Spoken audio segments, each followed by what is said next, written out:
সম্মুখীন হওয়া, to face the music. কিছু কিছু ইডিয়মস অ্যান্ড ফ্রেজেস এমন আছে একটার সাথে আরেকটা খুব মিল, ঠিক আছে? সেইগুলো তোমরা অবশ্যই পেন্সিল দিয়ে বা পেন দিয়ে একটু মার্ক করে রাখবে, পড়াশোনা যখন নোট করবে অবশ্যই মার্ক করে রাখবে, আর নোট লিখে লিখে করবে, ভালো মনে থাকে। তো কী আছে, live in the dark to take risk ডেলিভারিলি, জেনে শুনে রিস্ক নেওয়া।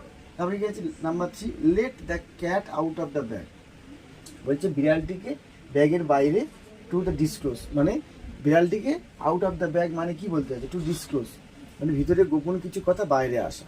ক্যাটটা ব্যাগে ছিল, তার মধ্যে থেকে বাইরে থেকে বেরিয়ে এলো, মানে বাইরে বেরিয়ে এলো, তার মানে কি কোনো সিক্রেট কোনো কথা বাইরে বেরিয়ে আসে, কথা বলতে চাইছে। ডিসক্লোজ মানে সব বাইরে বেরিয়ে আসা, মানে প্রকাশিত হওয়া। এটা কিন্তু তোমরা মনে রাখবে, ইডিয়মসের খুব মজার একটা ব্যাপার, এরকম সুন্দর মানে মজার ছয় তোমরা পড়বে। নাম্বার 4 কি আছে, live in the fools paradise. আমরা মাঝে মাঝে বলি তুমি কি বোকার স্বর্গে বসবাস করছো, লিভ